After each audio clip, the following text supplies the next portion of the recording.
অহাত প্ৰবেশ কৰে আৰ্য মহাবীৰ আৰে ধৰ্ম ধ্বজ নামে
মহামান্য ধৰ্মপুৰৰ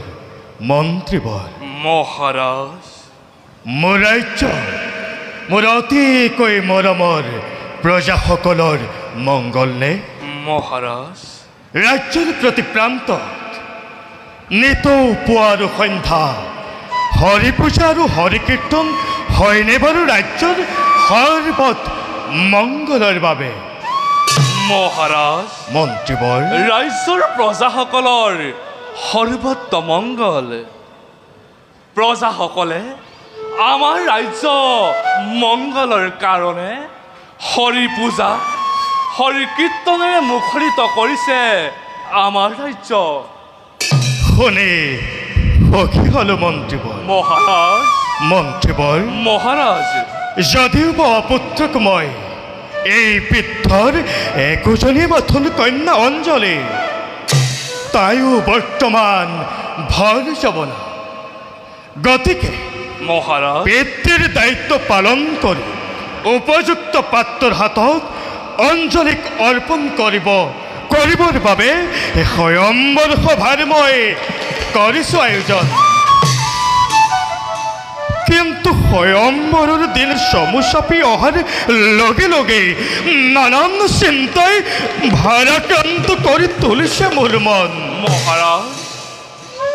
মহাৰাজ হে মন্ত্ৰীবৰ মহাৰাজ এই বৃদ্ধৰ দহিতাক নিজ কন্যাৰূপে জ্ঞান কৰি স্বয়ম্বৰৰ প্ৰতি কৰ্মৰ যেন মোৰ সহায়ক হয় মহাৰাজ মন্ত্ৰীবৰ আপুনি নিশ্চিন্ত থাকক স্বয়ম্বৰৰ সকলো কাৰ্য প্ৰাণে প্ৰাণে কৰিম পালনে বাৰু বলা মন্ত্ৰী মহাৰাজ অঞ্জলি চাগে বাট চাই আছে বলতে মহাৰাজ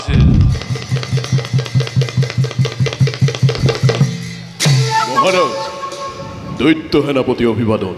গ্ৰহণ কৰক দৈত্য সেনাপতি ও জানিব পাৰোনে উদ্দেশ্য তোমাৰ মহাৰাজ সম্ৰাটী জননীয়ে এটি প্ৰশ্নৰ উত্তৰ বিচাৰি পঠাইছে প্ৰথমতে কোৱাচোন তোমাৰ সম্ৰাটনো কোন কি নাম তেওঁৰ আমাৰ সম্ৰাট মহাবলী অন্ধক তেওঁ বৰ্তমান বিন্ধ্যাচলত হৰ সাধনাত ৰত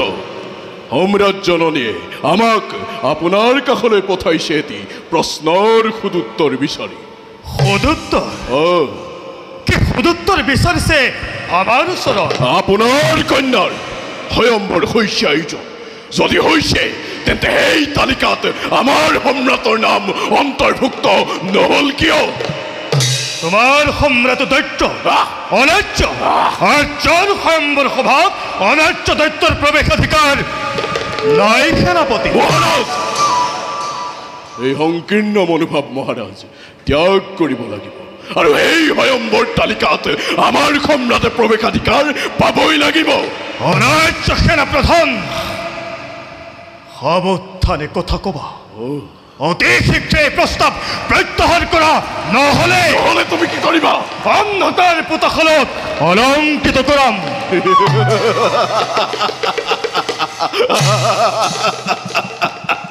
হে আৰ্য তুমি নিতান্তই বুজা উচিত যে এই দৈত্য সেনাপতিয়ে এবাৰ প্ৰকাশ কৰা প্ৰস্তাৱ কেতিয়াও প্ৰত্যাহাৰ নকৰে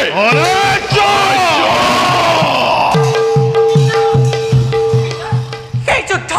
বন্ধ কৰা পিতা নীতিশাস্ত্ৰ মতে দূত চিৰদিনে অবৈধ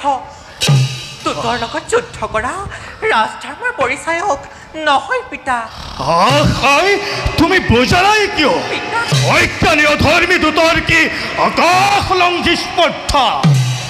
হ'লেও পিতা সহজে স্বভাৱৰ কাৰণে আৰ্য জাতিৰ স্বীকৃতিয়ে জগত ব্যাপিছে তুমি ওলটি যোৱাটো আৰু তোমাৰ সম্ৰাট জননীক কবাগৈ যে কৃপা কৰি আৰ্যৰাজে তোমাক মুক্তি দি পঠাইছে আৰ্য যোৱা যোৱা দৈত্য সেনাপতি আতুলতা ত্যাগ কৰা তুমি অযোগ্য আৰু অসন্মানজনক প্ৰস্তাৱ আগবঢ়াইছা পিতা অন্য কোনোজন হোৱা হ'লে তেওঁৰ চিহ্নশীল দৈত্য জননীয়ে উপহাৰ স্বৰূপে পালেহেঁতেন কি ভীষণ লাঞ্ছনা অঞ্জলি। বেছ আমাৰ সকলো কথাই মনত থাকিব কিন্তু যোৱাৰ আগতে কৈ যাওঁ মনত ৰাখিবা আৰ্য এই ভীষণ অপমানৰ পৰিণাম অচিৰে অতি নিৰ্মমভাৱে ভোগ কৰিব লাগিব অনাৰ্য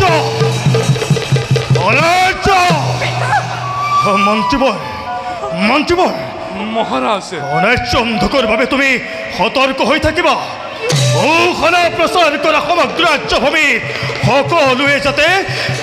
যুদ্ধৰ বাবে প্ৰস্তুত হৈ থাকে ভাল মহাৰাজ অঞ্জলি অন্ধকে যদি তপস্যাৰ পৰা উলটিও আহে তথাপি তোমাৰ সম্বৰ সভাত অন্ধকে প্ৰৱেশৰ অধিকাৰ নাপায় অঞ্জলি কিন্তু আমাৰ মনে কয় তেওঁ এই অধিকাৰ পোৱাটোহে উচিত হ'ব পিতা তেওঁ এই অধিকাৰ পোৱাটোহে উচিত হ'ব অঞ্জলি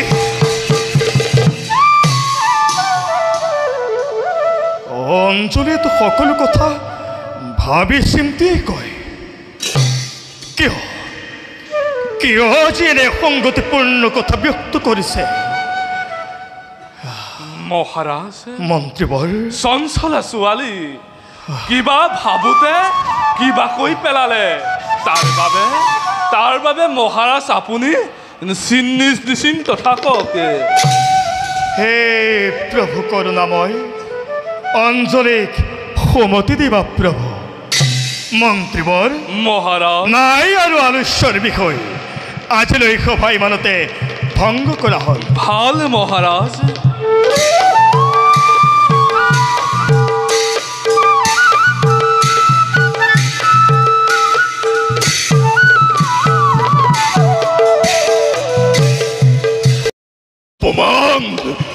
অপমান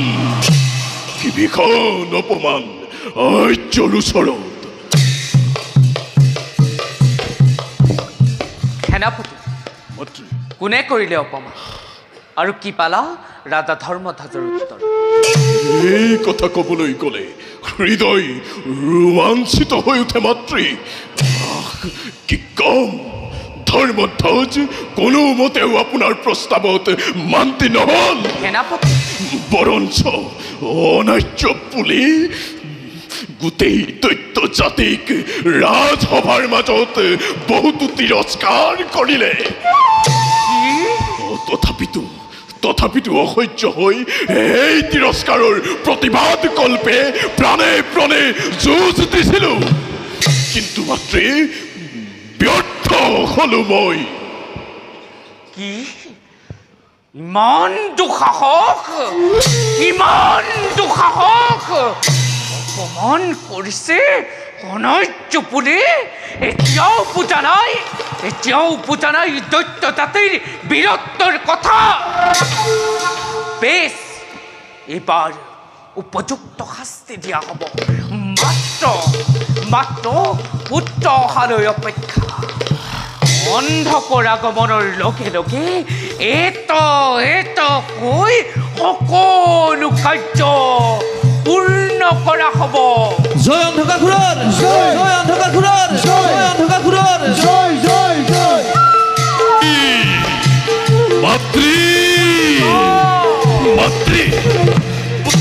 মাতৃ পুত্ৰৰ সেৱা গ্ৰহণ কৰা মাতৃ পুত্ৰ মাতৃ আহিলা বাচ্চা অতি হেঁপাহেৰে বাট চাই আছিলো তোমালৈ মাতৃ কোৱা বাচ্চা হ'লনে মনৰ কামনা পূৰণ তোমাৰ পাৰিমনে জননী দ্বিতীয়ে তোমাৰ কল্পনাৰ তৰি মেলি তপ্ত হৃদয় নিৰ্বাপিত কৰিব পাৰিমনে দৈত্যৰ বিজয় পতাকা উৰুৱাই ত্ৰিভুৱনত চমকিত কৰিব সকলোকে তজু কিবা শীঘ্ৰে মাতৃ দোষী শংকৰকে লভিলো অজয় আৰু অমৰত্বৰে কৃপা কৰি কলে আহুতোষে দেৱদৈত্য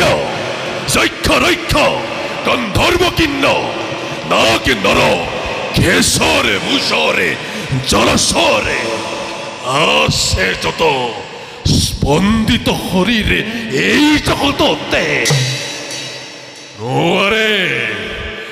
কাৰো হাতে কোনো অস্তে মোৰে নঘতে মৰণ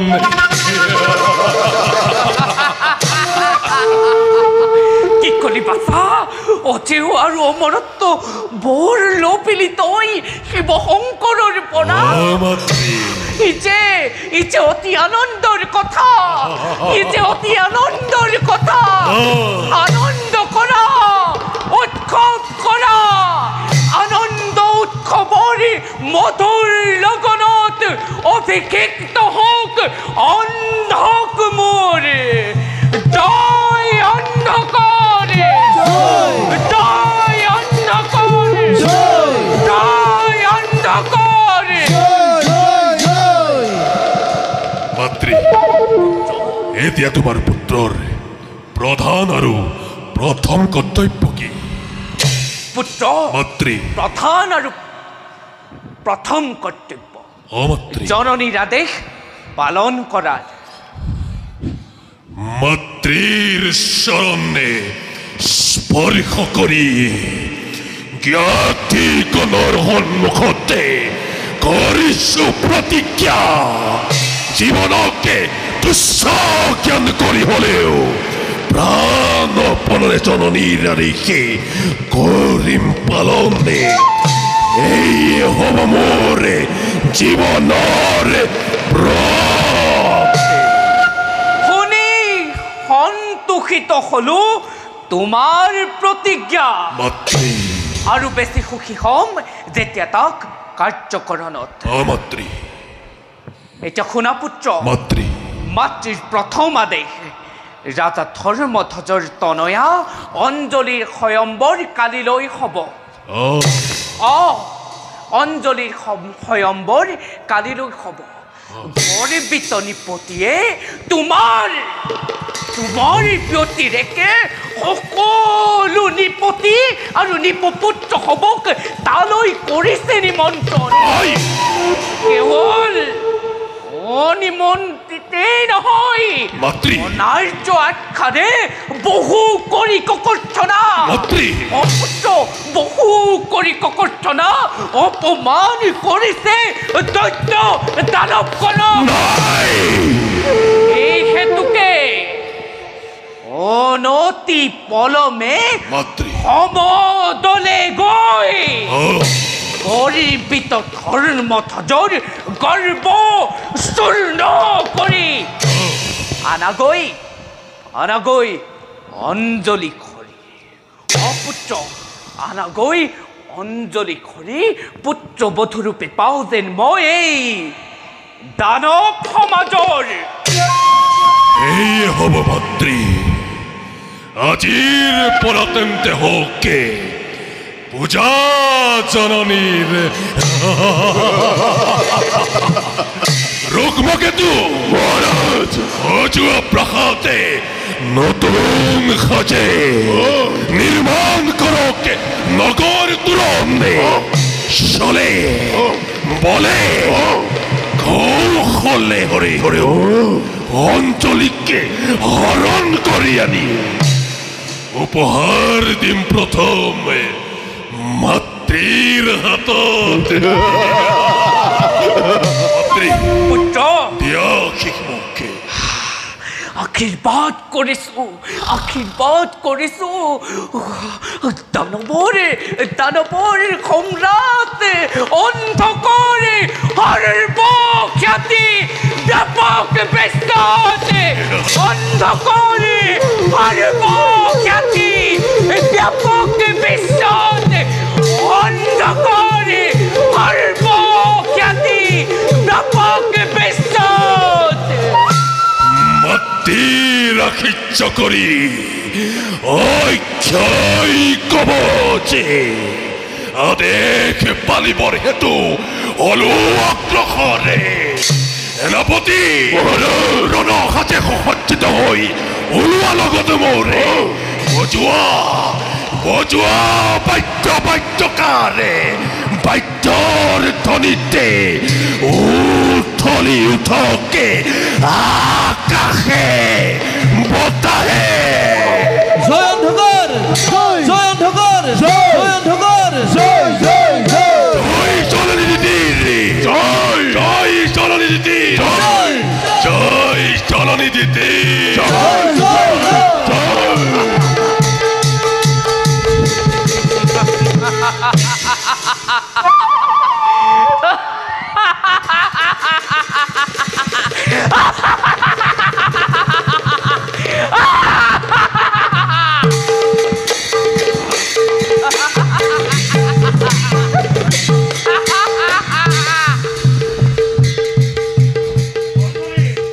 অঞ্জলি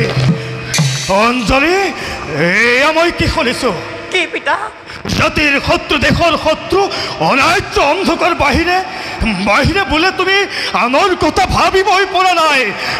সঁচা নেকি অঞ্জলি? হয় পিতা, তুমি ঠিকেই শুনিছা। অঞ্জলি হয় পিতা, দৈত্যপতিক আমি মনে প্ৰাণে পতিত্ব বৰণ কৰিছো। অঞ্জলি পিতা আৰ্যৰ গৌৰৱ ধৰ্মধ্বজ কন্যাৰ ৰুচিবোধ এনে। পিতা, তুমি যে ৰুচিবোধৰ কথা কৈছা, সেই ৰুচি প্ৰবৃত্তি আমাৰ নিজস্ব সম্পদ। কিন্তু তোমাৰ মন আৰু সৃষ্টিৰ বাৰ্তাবাহক আমি পিতা। সঁচা কথা। কিন্তু নিজ পিতৃয়ে কেতিয়াও কন্যাক চিৰকাল ঘৰত ৰাখি থব নোৱাৰে পিতা। সেইকাৰণেতো তোমাৰ বিবাহৰ বাবে স্বয়ংবৰৰ মই কৰিছো আয়োজন। আমাৰ বিবাহ হৈ গ'ল পিতা। তৰ্ক নকৰিবি অঞ্জলি, স্বয়ংবৰলৈ যাবলৈ প্ৰস্তুত হ। প্ৰস্তুত আমি আছো, কিন্তু স্বয়ংবৰ সভালৈ নহয়, পিতা স্বয়ংবৰ সভালৈ নহয় জাহ্নৱীৰ তীৰলৈ পাতাল কন্যা পাতাল আমি নহয় পিতা যি ঠাইত সতীত্ব জীয়াই ৰখা অসম্ভৱ সেই ঠাইত আত্মহত্যাই শ্ৰেষ্ঠ যুক্তি তৰ্কৰ নাই প্ৰয়োজন পিতা তোক স্বয়ম্বৰলৈ নিবই লাগিব নহ'লে যে মোৰ মৰ্যাদা নৰব মোৰ অনুৰোধ ৰক্ষা কৰে পিতা মই তোৰ কোনো অনুৰোধ ৰক্ষা কৰিব নোৱাৰো অনাৰ্যৰ হাতত বিলীন হ'বলৈ দিব নোৱাৰো তেন্তে ময়ো কৈছো পিতা প্ৰয়োজন হলে প্ৰাণ দিম অঞ্জলি তথাপিও অন্ধকৰ বাহিৰে মই তাক প্ৰতিবৰণ নকৰো অঞ্জলি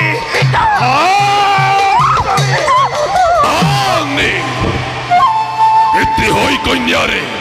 অহিত চিন্তা নকৰিবা ও পাখণ্ড অনাধিকাৰে প্ৰৱেশ কৰি কিয় অধিকাৰ সাব্যস্ত কৰিছ তোক দিম মই যোগ্য প্ৰতিফল ৰাজন আজি তোমাৰ গৰ্ব হল বন্দী তুমি আজি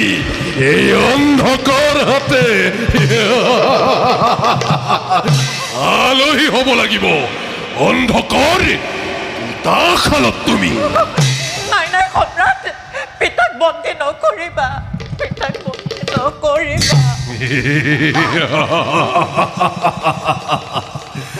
তোমাৰ কথাকে মানি লৈছো আৰ্যৰমণি সেনাপতি ৰুক্মকেতু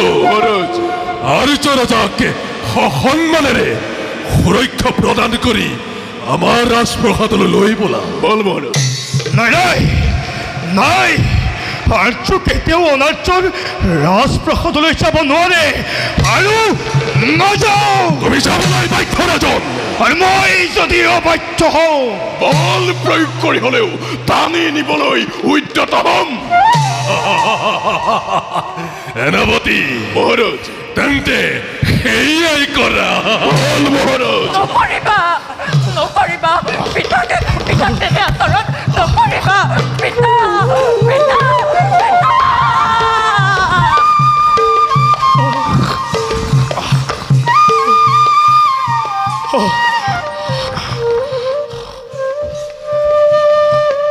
শেষাৰিণী কন্যা অঞ্জলি তোৰ বাবে সৰ্বহাৰ আজি মই তই মোৰ সকলো সপোন ভাঙি চুৰমাৰ কৰি দিলি সেই বৃদ্ধৰ মৰমে তোক আৱৰি ৰাখিব নোৱাৰিলে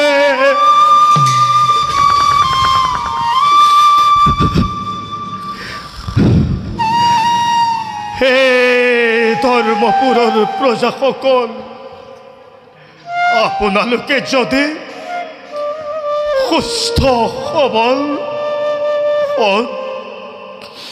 বুদ্ধি বিবেক সম্পন্ন সন্তানৰ কথা ভাবিছে তেনেহলে সুন্দৰ পৰিৱেশত উপযুক্ত কৰ্ম আৰু সময়ত অনুশাসনৰ মাজেৰে গঢ় দিব লাগিব অন্যথা অত্যাধিক মৰম আৰু স্নেহৰ মাজেৰে প্ৰতিপালন কৰিলে মোৰ দৰে শত সহস্ৰ পিতৃৰ এনে অৱস্থা হ'ব নিজ পুত্ৰ কন্যাৰ হাততে উপেক্ষিত অৱহেলিত পৰিত্যক্ত হৈ পৰি ৰ'ব লাগিব।